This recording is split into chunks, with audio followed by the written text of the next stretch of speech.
আলাইকুম। সরাসরি ঢাকা নদীবন্দর launch speed and details Bangladesh Facebook page এবং ওই আর লঞ্চ লাভার ইউটিউব চ্যানেলের সকলকে স্বাগতম জানাচ্ছি। প্রায় অনেক দিন চরমনাই মাহফিলের দুদিন আগে খুব সম্ভবত বা একদিন আগে শিডিউল ভিডিও দিয়েছিলাম। তারপরে এই আজকে প্রায় 17-18 দিন পরে শিডিউল ভিডিও নিয়ে আপনাদের সামনে হাজির হলাম। পারিবারিক ব্যস্ততা ছিল, অনেক ঝামেলার মধ্যে ছিলাম। ইভেন গত 2-3 দিন আগ থেকেও শুরু করতে চেয়েছিলাম শিডিউল ভিডিওটা, কিন্তু আমার ছেলেটা খুব অসুস্থ, এখনও কিছুটা অসুস্থ রয়েছে, সেজন্য ওইরকমভাবে নিয়মিত কানেক্টেড হতে পারিনি। তবে ইনশাল্লাহ চেষ্টা করব আজকে থেকে পুনরায় আপনাদেরকে শিডিউল ভিডিও দেওয়ার। আমার ছেলেটা অসুস্থ এখনও, আমার আম্মাও অসুস্থ, দোয়া করবেন, সকলের কাছে দোয়া চাই যাতে আল্লাহ পাক তাদেরকে সুস্থ করে দেন। যাই হোক, আমাদের আজকের শিডিউল ভিডিওতে রমজান মাসের শুরুতেই আমরা দেখি যে যাত্রী সংকট থাকে, অনেক নৌযান সার্ভিসের বাইরে থাকে। তো সেই ক্ষেত্রে এখন কিন্তু তার ব্যতিক্রম নয়। যেমন ধরেন দুপুর 2:30টার শিডিউলে অবশ্য এমভি ঈগল 4-এর ট্রিপ, কিন্তু ঈগল 4 নেই। 3:30টার জাহাজ রয়েছে নিউ আলবোরাক, এবং বেলা 4:30টায় ঈগল 3-এর প্রক্সিতে যাবে এমভি ঈগল 7। বগদাদিয়া 12 রয়েছে, খুব সম্ভবত 6:30টার ট্রিপে যাবে। 5:30টার ট্রিপের নৌযান সোনারতরী থাকবে, বা তার পরিবর্তে অন্য কেউ, অথবা যাত্রা বাতিলও হতে পারে যদি যাত্রীর সংকট থাকে। দুপুর 2টায় ইলিশার উদ্দেশ্যে ছেড়ে গিয়েছে আলো আলী 4। নৌযানটি পুনরায় ইলিশা থেকে ছেড়ে আসবে রাত 10টায়। ফারহান 9 সকাল 11:45 ছাড়ার কথা থাকলেও খুব সম্ভবত সার্ভিসের বাইরে রয়েছে। যদি ছেড়ে গিয়ে থাকে তাহলে 11:45 ছেড়ে গিয়েছে, রাত 10টায় ছেড়ে আসবে নৌযানটি ইলিশা থেকে। বেলা 4টায় এমভি কর্ণফুলী 3 কালীগঞ্জ ইলিশার উদ্দেশ্যে, এবং নৌযানটি পুনরায় ইলিশা থেকে ছেড়ে আসবে আগামীকাল সকাল 8:30টায়। যাত্রী অনেক কম, কারণ আপনি আমার কথাই যদি বিবেচনা করেন বা আপনার কথা যদি আমি বিবেচনা করি, রমজান মাসের শুরুতে আপনি অবশ্যই বাড়িতে যাবেন না, খুব সম্ভবত কোনো জরুরি কাজ ছাড়া। তো সেই ক্ষেত্রে যাত্রী অনেক কম সদরঘাটে। তো দেখা যায় অনেক ট্রিপের নৌযানই কিন্তু নেই। দেখা যায় যেখানে 2টি নৌযান চলাচল করার কথা সেখানে 1টি নৌযান চলাচল করছে, বা যেখানে 1টি নৌযান চলাচল করতো সেখানে যাত্রী বেশি সংকট থাকলে যাত্রা বাতিল করে দেয় নৌযানগুলো। দুপুর 2টায় মতলবের উদ্দেশ্যে ছেড়ে গিয়েছে গ্রিন ওয়াটার 7। সকালে শিডিউলে দোলপাখি 10 সকাল 7:30 ছেড়েছে। গ্রিন লাইন সার্ভিসে আছে কিনা আমি জানি না, যদি ছেড়ে গিয়ে থাকে তো সকাল 8:30 ছেড়ে গিয়েছে। পাশাপাশি কর্ণফুলী 9 কর্ণফুলী 14 সকাল 9টায় ছেড়েছে, এবং পাশাপাশি যদি ট্রিপে থেকে থাকে সকাল 9:30টার ট্রিপের নৌযান নেই, পূবালী 7 সার্ভিসের বাইরে রয়েছে, ড্রাই ডকিংয়ের কাজ চলছে। তো আপনি আসলে দেখা যাবে যে ইলিশের নৌযান আপনি যেই ট্রিপের নৌযান না থাকে তার পরবর্তী ট্রিপের নৌযানটি আপনি পেতে পারেন। তো এই সময় যারা বাড়িতে যাবেন তারা অবশ্যই একটু শিডিউলটা ওইরকমভাবে, দেখা গেল নিয়মিত যেভাবে চলে সেইভাবে আপনি ডে সার্ভিসের ট্রিপটা সঠিক শিডিউলটা নাও পেতে পারেন। তো আজকে নাইট সার্ভিসে রয়েছে 10 মিনিট চরকাচর করালে পারাবন্ধ খেপারের উদ্দেশ্যে জাহিদ 3 সন্ধ্যা 6টায়, এবং সন্ধ্যা 6:30 জাহিদ 8-এর প্রক্সি ট্রিপে নিউ সাব্বির 2 যাবে ঘোষেরহাটের উদ্দেশ্যে সন্ধ্যা 6:30।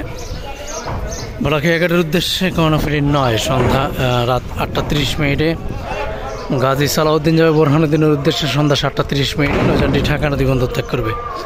নৌযানটির ভায়াঘাট হিসেবে থাকবে ধুলিয়া, গঙ্গাপুর, ফতুল্লা, চরমাইশা, আলাউদ্দিন খাল, লেঙ্গুটিয়া, মাঝিরঘাট, ধুলিয়া, গঙ্গাপুর হয়ে যাবে বোরহানুদ্দিনের উদ্দেশ্যে। এছাড়াও ধুলিয়া ঘাট ধরবে নিউ সাব্বির 2 এবং পাশাপাশি জাহিদ 3। এছাড়াও ধুলিয়াঘাটের নৌযান রয়েছে এমভি প্রিন্স সাকিন,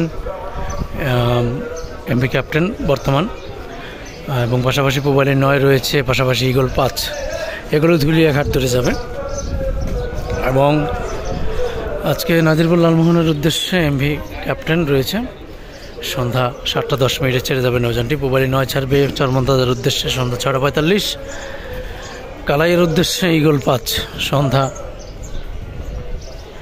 6:30 নৌযানটি ঢাকা নদী বন্দর ত্যাগ করবে। এবং আজকে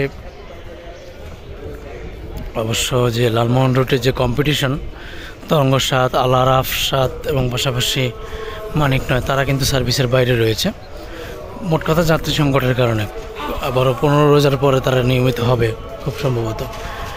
মনপুরা হাতিয়ার উদ্দেশ্যে একমাত্র নৌযান ফারহান 4 সন্ধ্যা 6:30 নৌযানটি ঢাকা নদী বন্দর ত্যাগ করবে। নিয়মিত ট্রিপে 2টি নৌযান চলাচল করলেও যাত্রী সংকটের কারণে বর্তমানে 1টির করে নৌযান চালাচ্ছে মালিকপক্ষ। বেতুয়া চরফেশনের উদ্দেশ্যে টিপু 13 নৌযানটি ঢাকা নদী বন্দর ত্যাগ করবে ঠিক রাত 8:25। এবং নৌযানটির ভাগাঘাটি থাকবে দৌলতখা হাকিমউদ্দিন মঙ্গল শিকদার তজুমউদ্দিন হয়ে হাতিয়ার এই চরফেশনের উদ্দেশ্যে যাবে। এবং বরগুনার উদ্দেশ্যে কিন্তু নৌযান চলাচল করছে, খুব সম্ভবত এক প্রান্ত থেকে চলাচল করছে। তো আজকে মিতালি 5 রয়েছে। প্রচুর মালামাল, যেহেতু রমজান মাস সামনেই ঈদ, তো সেই ক্ষেত্রে মালামাল বহনের জন্য হলেও কিন্তু বরগুনা রুটটা কিন্তু সচল রয়েছে। তো আজকে বরগুনার উদ্দেশ্যে মিতালি 5 যাবে সন্ধ্যা 6:10। এবং শৌলা থানার ঘাট হিজলা রহমান ভাসানচরের উদ্দেশ্যে সম্রাট 2 সন্ধ্যা রাত 9:45। পাশাপাশি ষোলামলাদের উদ্দেশ্যে রাত 8:45 ছেড়ে যাবে এমভি মহারাজ 7। নন্দীবাজারের উদ্দেশ্যে যদি কোনো নৌযান ছেড়ে যায়, মিরগঞ্জ বরিশাল নন্দীবাজারের উদ্দেশ্যে যদি কোনো নৌযান ছেড়ে যায়, তাহলে রাত 8:30 15 নম্বর 9 থেকে ছেড়ে যাবে। এছাড়াও আজকে ঝালকাঠির নৌযান নেই, আজকে। যারা চাঁদপুর থেকে বরিশাল যাবেন তাদের একমাত্র মাধ্যম হচ্ছে মিতালি 5 যে নৌযানটি বরগুনার নৌযান। যারা চাঁদপুর থেকে বরিশাল যাবেন তারা ওই নৌযানটি পেয়ে যাবেন রাত 10:30 নাগাদ বা রাত 10:30 থেকে 11টা নাগাদ নৌযানটি চাঁদপুর ঘাটে অবস্থান করবে। তো আজকে ঢাকা থেকে বরিশালের উদ্দেশ্যে রয়েছে। বরিশালের রোটেশন পদ্ধতি অনুযায়ী উভয় দিক থেকে প্রতিদিন 2টি করে নৌযান চলাচল করে। তো সেই ক্ষেত্রে আজকে প্রথম ট্রিপে অ্যাডভেঞ্চার 9 এবং দ্বিতীয় ট্রিপে এমভি মানামি, এই 2টি নৌযান আজকে ঢাকা থেকে বরিশালের উদ্দেশ্যে। যান্ত্রিক ত্রুটি বা যাত্রী সংকট যদি না থাকে তাহলে রাত 9টায় 2টি নৌযান ঢাকা নদী বন্দর ত্যাগ করবে।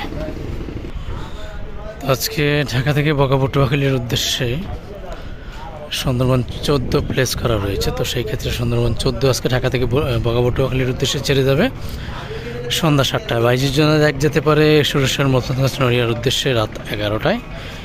এবং ডামোডার উদ্দেশ্যে যদি কোনো নৌযান ছেড়ে যায় তাহলে এমভি কাজল অথবা প্রিন্স আওলাদ যে কোনো একটি নৌযান ছেড়ে যেতে পারে। আগেই বলে নিই, যাত্রী সংকটের কারণে যে কোনো সময় আপনার রুটের লঞ্চ যাত্রা বাতিল করতে পারে। সেই ক্ষেত্রে আপনাকে বিকল্প ব্যবহার করতে হতে পারে। তো এই ছিল আজকের সদরঘাট। সকলের কাছে দোয়া চাই, খুব পেরেশানির মধ্যে আছি। আল্লাহ পাক যাতে এই পেরেশানি থেকে মুক্তি দান করেন। আমার মা এবং আমার ছেলে দুজনেই অসুস্থ, সকলে দোয়া করবেন।